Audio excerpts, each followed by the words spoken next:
Okay, I'm Chris Brown. I'm the artist for the Louisiana Sports Hall of Fame. I've been doing that since 2009. Done well over 120 portraits for the Hall of Fame.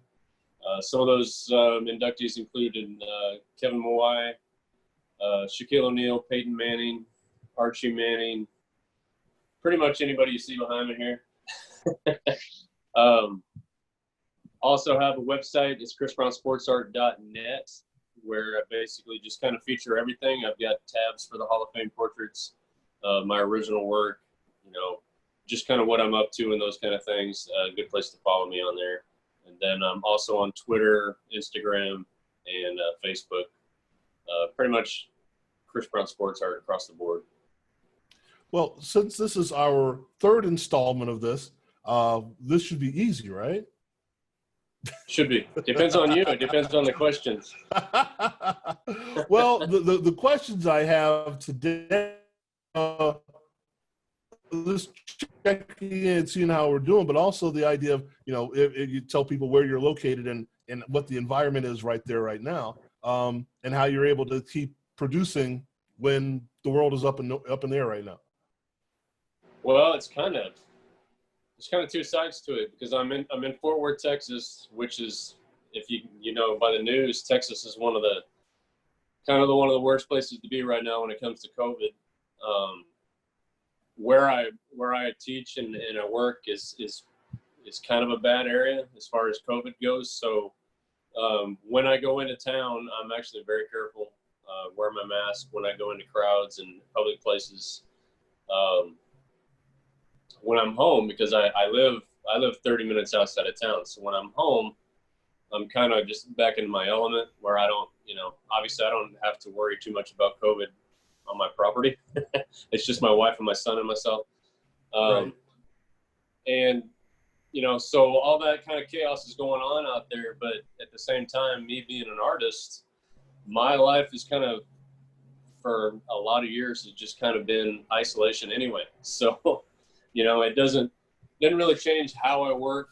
I spend a lot of time by myself anyway. My wife gives me a hard time about it sometimes, because the work has to be done, and my studio is kind of in the back of the property and those kind of things. So I want to spend time with them, but it's kind of, I also got work to do, and right. I see the importance of my work, especially right now, being that it's sports art or even the portraits or the pets, things that mean a lot to people that they're just not getting, right now. So, and I always want to be producing. So I think we're kind of in the same boat, where we're social without being social.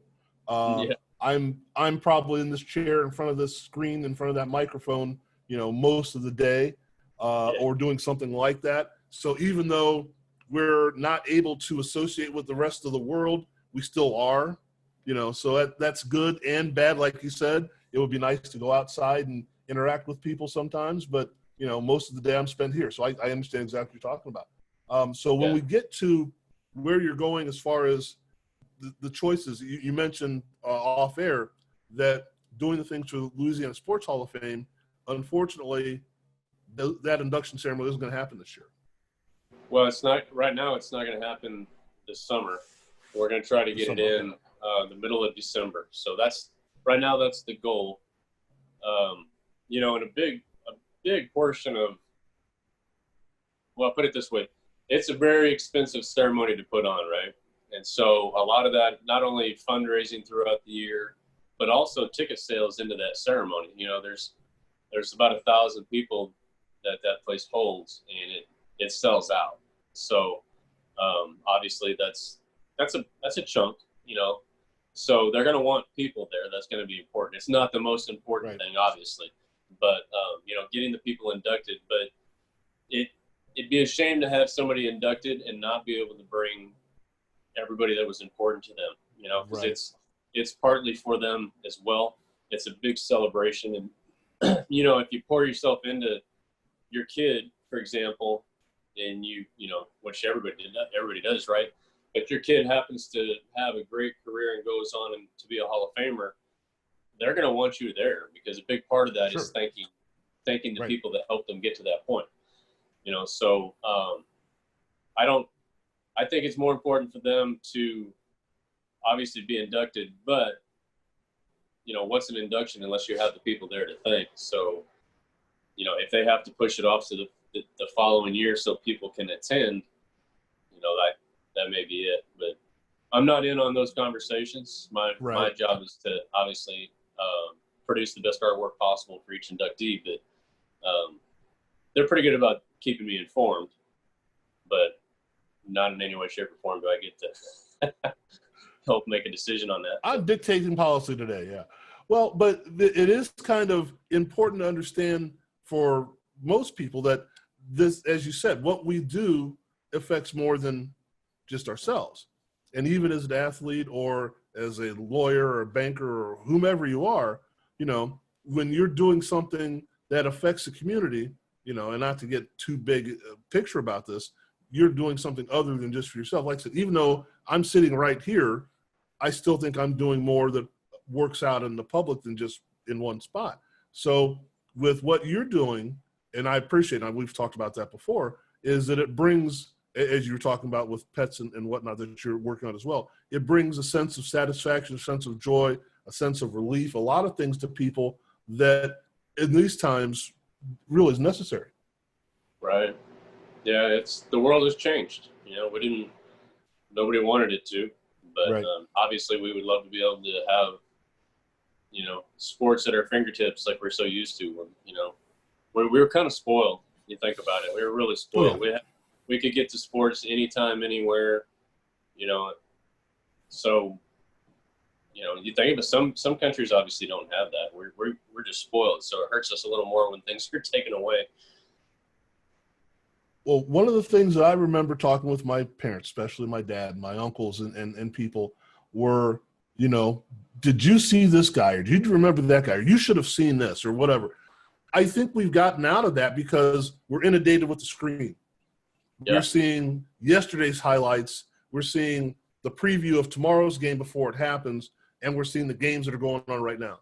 And part of that connection is, as I'm looking at Coach O behind you and Ben Sheets and people, part of that connection is with what has happened. And that's a lot of what we focus on here. It's like not just what's going to happen, but how do we enjoy what we've already seen? And I like what you're doing is commemorating what we've seen. So on that wall, and I know there's more than just that's on the wall, on that wall, what of those portraits, I know you said a lot of things have happened and you're kind of like, a lot of things are going on, but who jumps out at you, or which of those portraits jump at you that had the most effect on them and their families? Oh man, that's a hard one to say, really. I mean, because I've got to listen to all their induction speeches, Right. And I'm one of those people that I love sports so much that I listen to every single word, and that's an important part, is listening to their speech. Whereas some people, in the room are just kind of there to see, and, they just they don't really listen, or they think it's boring. Right. It's an unbelievable, like, you really listen to what they're saying. They're unbelievable stories, most of the time. Every once in a while you get all hyped up to listen to somebody, and then you're like, well, but he didn't really care. Yeah. Okay. So Danielle Scott, I know her story, and I actually know what she went through last year, with her sister. And, gosh, I hate to even be talking about that, without her having her on, but her sister was murdered, and she was assaulted also through that. And so, when she went in, it was obviously very emotional because of her family, so the people that don't know, she was a 5-time Olympian. She was also a 2-sport athlete. She played basketball and volleyball in college, but then went on to be obviously one of the best in the world. In fact, ranked the #1 player in the world for several years running. But they all, that's the great thing about these people. They all know who helped them get there, Right. and they were all humble. Nobody ever really gets up there and says me, look what I did. It's more about, thank you for my family for sacrificing. Thank you to my spouse for sacrificing while I was able to do this. And, it's really just, they're unbelievable people. They're obviously being celebrated for their athletic achievements, but they're just unbelievable people, which obviously you see the two going together, because it takes an unbelievable person most of the time to achieve what they've achieved. Do you think that maybe, and I'm speculating, as you said, I listened to when they televised the NFL and the NBA, the Hall of Fame announcements, and the other Hall of Fames as well for the sport in general.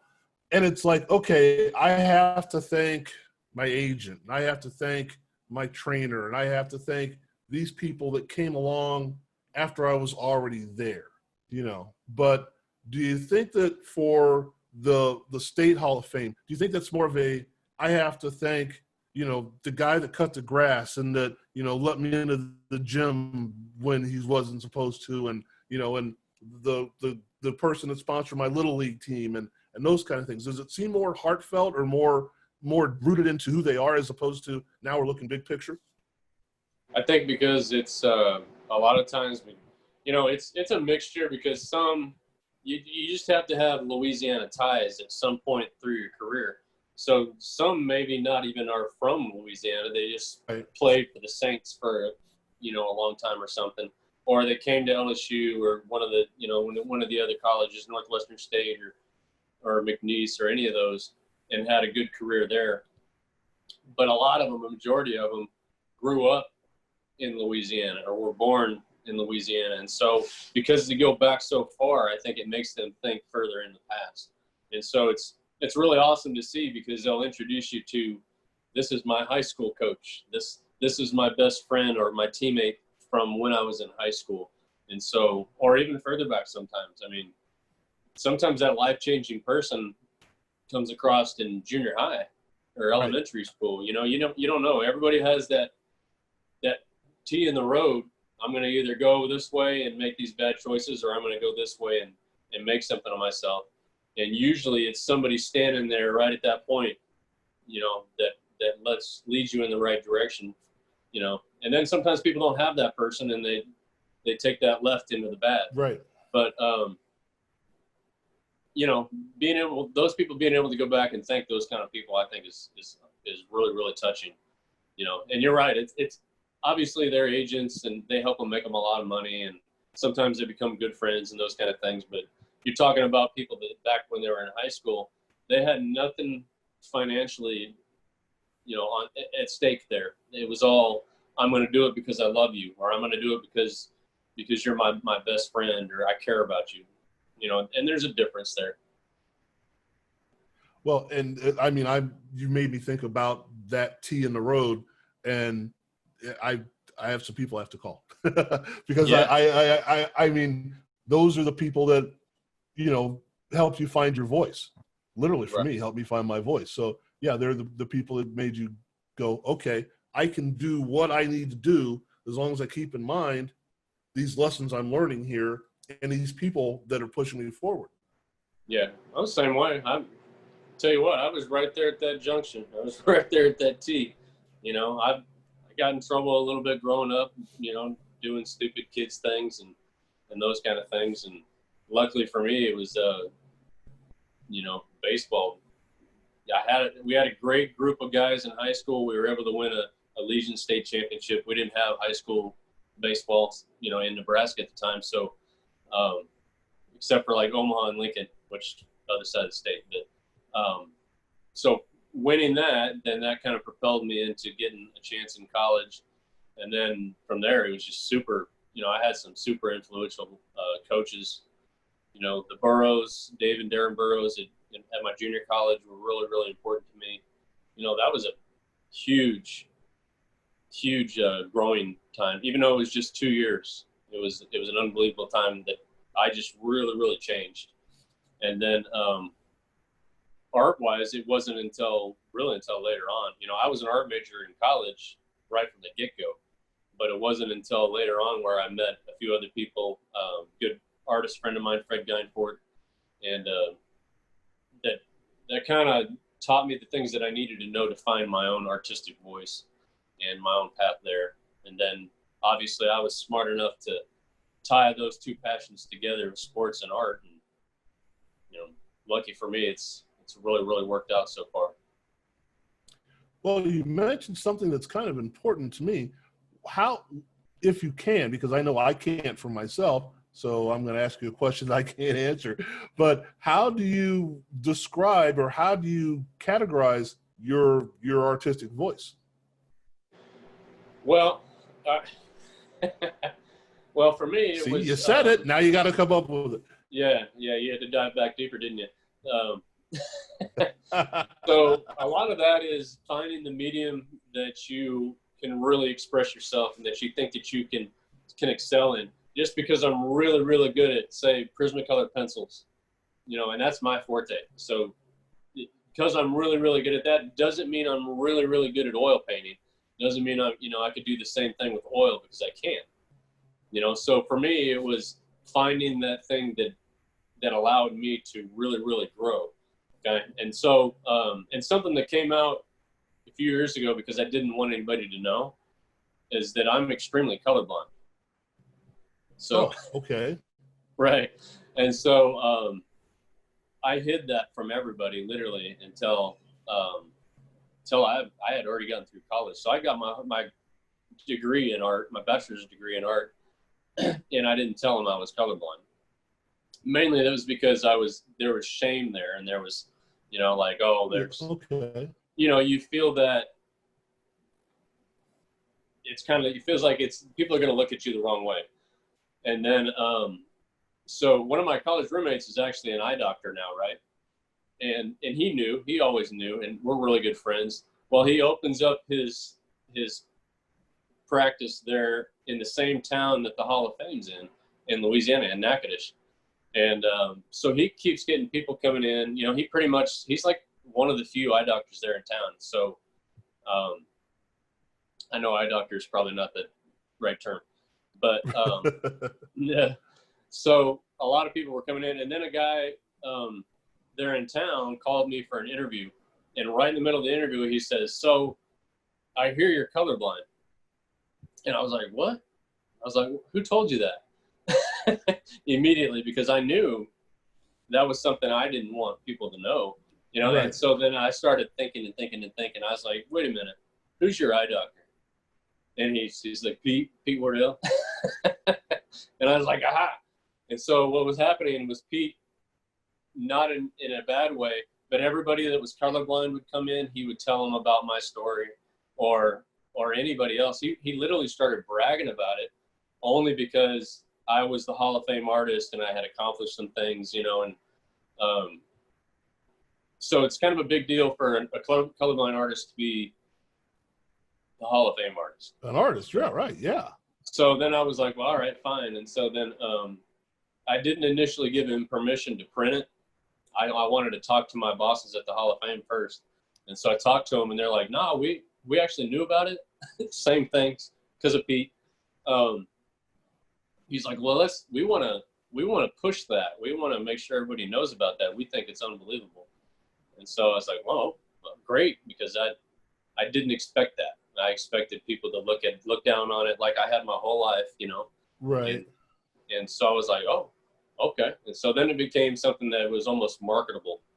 Like, look, he can barely see color, but look at how much color he's done, yeah.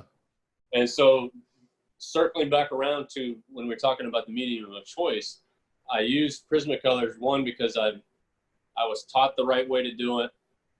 I've spent the last 20 years working with it, and so I feel like I've mastered that. I teach workshops on it, on how to do it properly, but also mixing the colors works for me with that. So if I mix up colors on a palette, now all of a sudden the whole palette, you know, most of it looks the same to me. So that becomes really, really difficult to go back to the same color, or match the colors, or mix them again to match. Whereas I can pick up the pencils and I know what I have in my hand. What it is. Okay. You know, and the odd thing is if you ever looked at my pencil case, or one of them, I got hundreds and hundreds of pencils, but if you ever looked at it, opened it up, you would notice that every single one of them, there's the name of the color is on the pencil. I always sharpen the opposite end, right? And I have a habit, as subtle as it is, when I pick up any pencil, I look at the name of the color. So, and then, you know, I get into things where I kind of use grays. This may be something you guys are not interested in, but no, no, I'm interested. So gray is a neutral tone.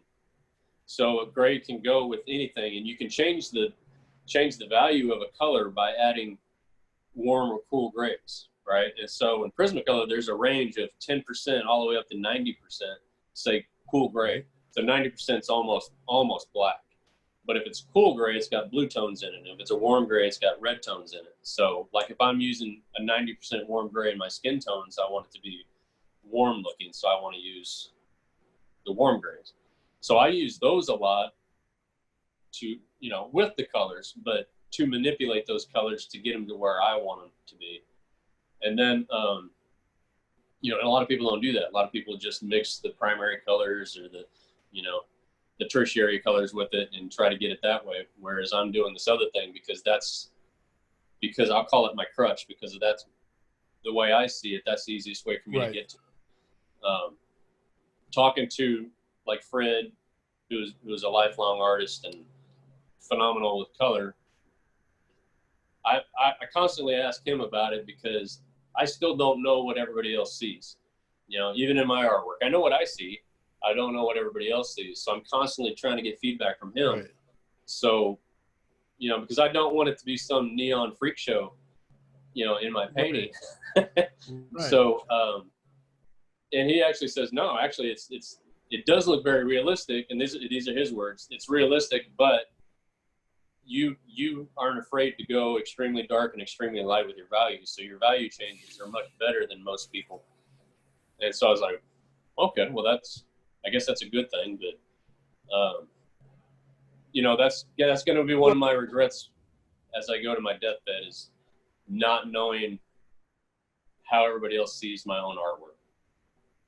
Well, you know, the question I was going to ask was, you know, it is very unique because it's you. I mean, I'm looking at what you have behind you, and I've looked at what you've given me before, and there's a distinct style to it, and it's not going to be confused with too many other people. And now I know why, because you see it differently.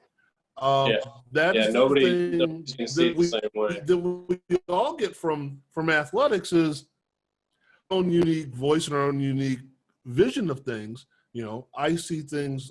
I call myself a basketball player. I have a vision as a wannabe point guard that I think is different than someone that plays power forward or something, because I see things in different angles. At least that's the way I always did. And I know I had coaches that always looked at me like, what were you thinking there? Well, I was thinking of making a normal play, but to you, it looked like it was out of the box. To me, it was, oh, he's open over there, throw it over my shoulder, no big deal at all. And they're like, how did you?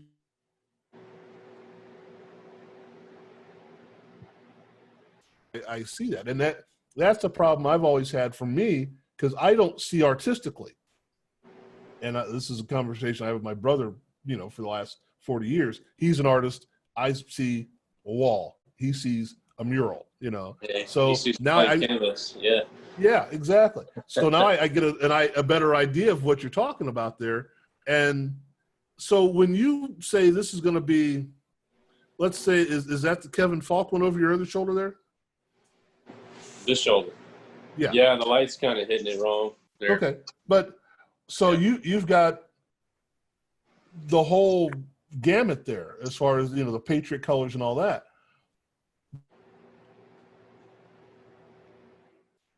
Do you have to say what you're going to put in what spot, or how does that determination come to this should be red, this should be green, this should be blue, and the different shades of it? As far as like the backgrounds that go with it? Or just in general, yeah.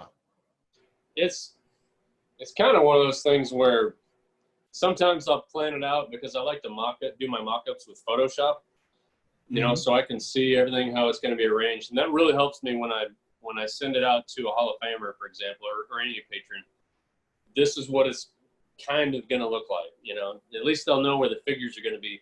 And I tell them the background, I'll throw an abstract background in there it's a general abstract. And I tell them the background's going to kind of look like this, but it's not going to be exactly like that. Because even if I wanted to replicate that, I probably couldn't. Not that I don't have the ability, but it's like, I know. How am I going to put the exact amount of paint in this spot? And there's people in the world that do that. Obviously, they're scammers. They've been scamming the art markets for years because they'll forge these different paintings, and they do it incredibly well, so well that they're even, the auction houses and everybody else can't even tell them apart, and so they're getting ripped off. Anyway, so a lot of times it's more of, I know where I want the figures. The figures are pretty much set. That's not in question. Now I have to decide, does this color look better behind this particular spot? Let's just say he's got the grays here, so I didn't want to go a light color behind it because then it flushes out. So I knew I wanted the red behind there, and then up there the red continues to work because of what's there, but then I didn't want it to just be solid red, so then I start changing it up a little bit. But you got to keep in mind too is I'm using squeegees in the background a lot of times, so I'll put the paint on there and I'll just start going, and sometimes it's just I just keep going and going and going until it finally hits me and I'm like, oh, that's it, I'm done. So well, it's like the choice for. Go ahead. I'm not going to the Steelers portrait beneath him, and I'm trying to remember who that is. Alan Faneca. Alan Faneca. Okay. Yeah. And the choice of blue as a background in a Steelers portrait is something that I don't know who would have thought of. Even though you pick up the blue in the logo, which we know it's there, but we don't pay attention to because we just see the gold and the black most of the time when we think of the Steelers. But yeah, people don't associate that with that. But the way you put it together, it's like, okay, I know it's a Steelers logo and I know it's a Steelers portrait, but you got the blue there and then the red sticks out so vibrantly. You're like, those are two colors I never would have thought to be in there, and they work perfectly. Yeah. So if you, it's kind of like when you're, I got this gnat flying around me. I feel like King Kong with it. So like what I'm telling people a lot of times when they choose frames, for example, I tell them if you, whatever color you choose on your frame is going to bring out certain colors in the piece. So the idea was, you still wouldn't have noticed that in the logo probably had I not added more blue over here. Right. So it makes that pop out a little bit more. So trust me, sometimes it's luck. I'm not going to act like I'm some kind of, I'm not a color genius. I can't see it, so, but I do know enough to know that if that was the only place that there was going to be blue, it just didn't work for me. And so, I just added more into it. Well, of course, you could argue that's the only place there's red also, but. Right. Well, yeah, I wasn't going to say that, but it's the funny thing is that, we've seen that logo for decades now. And I really could, of course, I'm from Cleveland or around Cleveland, so I don't pay much attention to the Steelers logo. But it's one of those things where those colors are there, but you never really see them. Yeah. You know what I mean? It's like there, and you've made it to the point like, wow, that's the Steelers logo. I know Steelers fans that have been Steelers fans for 40 years. And I bet you they couldn't tell you that those shades of blue and red were in that logo. Right. And that's really the only one I kind of did like that, with the logo slightly turned and the Steelers across the bottom. That's, if you look at all the others, it's not really any that are kind of like that. But this one's got the logo in there. Yeah. So I don't know. It's a lot of times I've done so many that now it becomes, what can I do different? Right. I'm kind of thinking more of a show standpoint, where somebody walks in and they're going to look at my show, you don't want anybody to ever say, well, this piece looks a lot like that piece. I don't want that to happen unless it's a series. And I've never done a series. So, and then let me see, I think I can flip this. Yeah. And then you have something like that that'll be in the show, which no logo whatsoever, because I don't need to put a logo in there. You know who it is, right? Yeah. Yeah. I mean, he's got that iconic beard and everybody knows who he is. So. Well, we've kind of talked around this a little bit, and I'm not trying to break news here, but I have a couple of ideas that we'll talk about afterwards. But when we start looking at some of these things, and as you said, other people you've talked to and that were with you appeared in Beckett's and those kind of things. When we talked about this, when we started, it's been a year and a half. Is that about right? Something like that? Yeah, I think so. Yeah. Okay.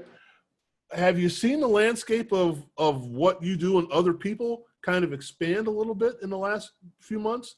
Because from my recollection, maybe it's because I didn't know what you guys were doing before, but now that I've spoken to you and I've kind of researched a little bit more, I see more of this at as a grassroots kind of level now.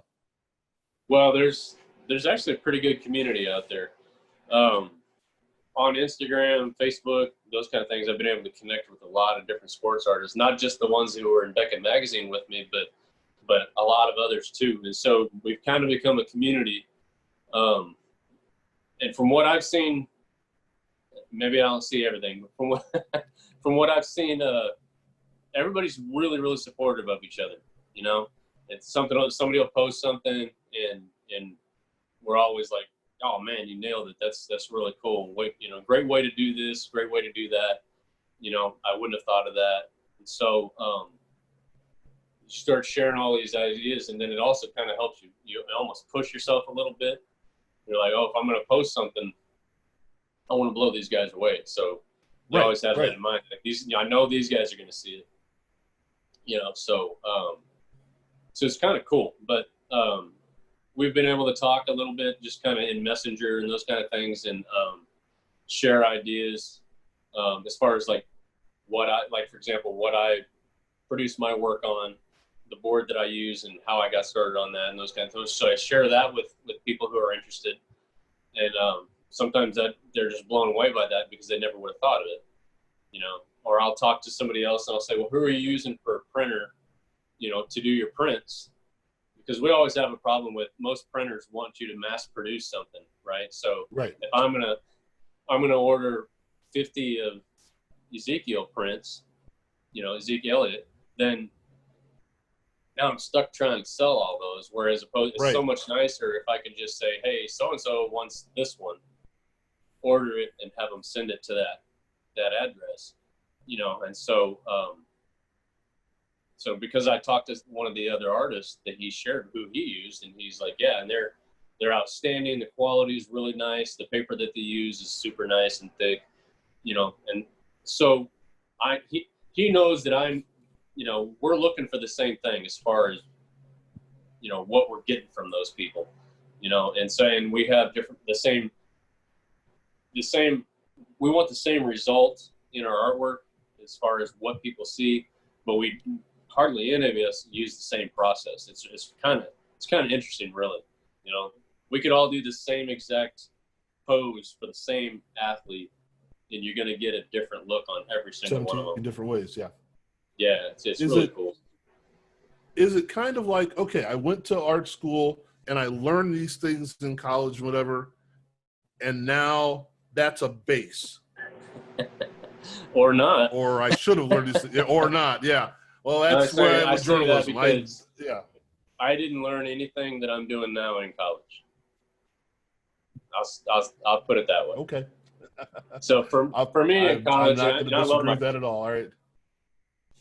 Here, let me get somebody's trying to call me here. All right, I'm back. I learned what not to do in college. I loved my college. I liked my college professors. They had their own thing in mind, kind of thing. And I had to almost break away from that. In fact, we agreed my last semester to not even see each other, which doesn't happen, because I was upset because they were trying to make me do what they do. and I didn't have an interest in doing that. I didn't want to just regurgitate what they were doing, you know. Right. That wasn't me finding my own voice. So the best thing that I could have actually done was get away from them. And at the time, I was doing pastel stuff, like huge pastel pieces. Ended up doing my senior show to graduate. And if your show is not a success, you don't graduate. So, right. You know, it was a little stressful at the time, but ended up turning out to be one of the better shows only because it wasn't like everybody else's, because everybody else was doing what the professors were telling them to do. So it's just kind of like their version of the art professor's work. Right. You know, so the best thing that I could have done was get away from it. And then fortunately for me, again, so one of my best friends was an artist, Fred Guinefort, that introduced me to Prismacolor, which I'd never even come across before. And at first I was terrible. You know, I was really bad, but I was determined to be good. And so I just kept working and working and working and working. And unfortunately for me, I just got better and better and better. And things started to come my way. But so yeah, now it's just... it reminds me when I'm a journalism, English minor, all that good fun stuff, which means I'm qualified to run my mouth, basically is all it is. But as I'm in there, I kind of, you know, not that I understood it, but I understood we went over the works of E.E. Cummings, who didn't capitalize things and didn't, you know, use any kind of punctuation, or rarely did, and know the rules to be able to break the rules. Right. So once you know what the rules are, the base is, now you can jump wherever you want to go from there. And to me, that's being a true artist, is that, okay, you know the basic set. Now, how can I make this my own? Yeah.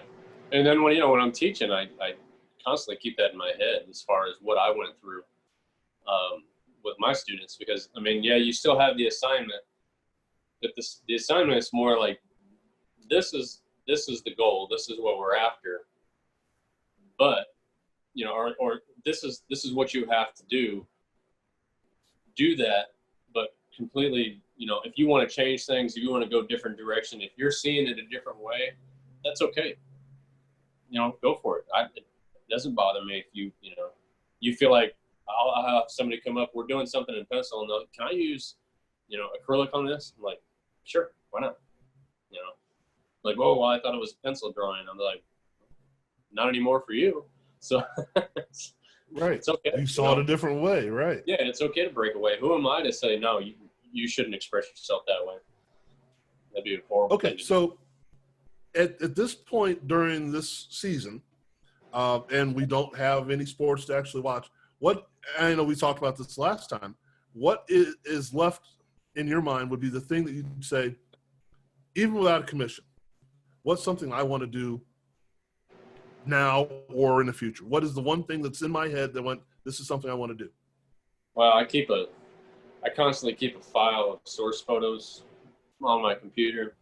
So I'm always just going back and trying to find really nice ones. You know, there for the longest time, because of the series that came out, the last season with Michael Jordan, those kind of things, that I just got in my head, okay, I want to do a Jordan, you know, painting. But then all the social media was just flooded by artists doing Michael Jordan things. And so then I pull back and I just kind of hold off, see what's out there, see what everybody's doing. And in general, everybody wants to do the, you know, Michael Jordan dunking, you know, kind of thing. It seems like it's still the same thing, but it's all different views of the same thing. So I sit back and I kind of wait, let the dust settle on that. Then I find a different entirely way to do it, you know, just a different look at it. And I'm not interested in doing him dunking. That's been done 2 million times. Right. But finding something that has a little bit more meaning, and there's a lot of it out there. He was fairly emotional, I thought. You know, the stuff with him sitting next to Pippen on the bench, there's a good, a good thing of that. Kind of same thing with Kobe. You know, when Kobe passed away, it was just open the floodgates, man. Here come all the Kobe, you know. And actually, I've already painted Kobe, you know. Here, it's on my wall. Let me show you. See, I already had this. Okay. You know, and I actually did the background to look like snakeskin, right? So, but I already had that, and I still didn't share it. You know, I didn't share it because I just felt like everybody was, you know, using his death to get their work out there, and using it the wrong way. So I just didn't even share it. So, you know, people were even asking me about it. Like, you gonna do a Kobe? I'm like, not now. Yeah. You know, not now. So, but I've got, you know, I had so many ideas. That's, you know, it's the great thing about it is I'm not running into any kind of block, you know, right now. Even with doing so many, I guess I'm in the right frame of mind because all throughout every single day, ideas keep popping in my head, you know. So, and that's only just because I think about it all the time. So I don't know. Do we have a Maddux series from young to graduate, or As far as like a certain athlete? No, for your son, Maddux. Oh, for Maddux? Maddux paints all the time. That's the cool thing about it. Oh, he does? Okay, cool. Yeah, so for those who don't know, he's 4. He'll turn 5 next month. But probably from the time he was 2, I would bring him out here, and I'd set up a little spot for him, and I just give him paint, and he just paint whatever. But now he comes out and he asks, "Can I paint? Can I paint?" And so same kind of thing. You know, I'll give him little tips here and there, but he's not. He didn't want to hear it just yet. But so he just kind of wants to do his own thing, and sometimes that's the best thing to do too, is just let him go and enjoy it. You know, you try to be too strict right off the bat, and that's sports too. You know, try to be too strict right off the bat and teach him too much, then all of a sudden it's not fun anymore. But he's got a whole box of paintings. So I cut my pieces out and I leave the little, you know, I have little leftover pieces and I save all those. And so he knows to go to the shelf and he gets one of those and he'll paint those. So his are all little tiny paintings, but it's funny because anybody that comes to the house, he has to give him one of his paintings. So his artwork's already out there. Too cool. He's already selling more than you are. Yeah, he knows how to push his work. It's kind of funny. That's one of those things where your kids are watching whether you really think they are or not, and things that you wouldn't think they'd really care to pay attention to, they're listening. Yeah. You know, so he wanted to photograph his artwork because he knows that's what I do when I get done. He wanted to post it on social media because he knows that's what I do when I get done. You know, and then he knows I sell them. So for him, just giving them away, it's just kind of cool. I love watching it. Hasn't got mercenary about it yet. No. Well, Chris, I know we both have other things that we have to get done today. I appreciate it. Get on the call that you got there. Always nice catching up with you. Yeah, thanks for having me. It's interesting to hear how you go about what you do, because I think those of us that don't have that ability just think you go, oh, you see it and you do it. And it's not really as plotted out and not really as planned and not as detailed as what you make it out to be. So I appreciate you sharing the time, letting people know. Yeah, it might be for some people. It's just not for me. So. All right. Well, enjoy your day, and we'll catch up with you soon. All right. God bless. Thank you, sir. All right.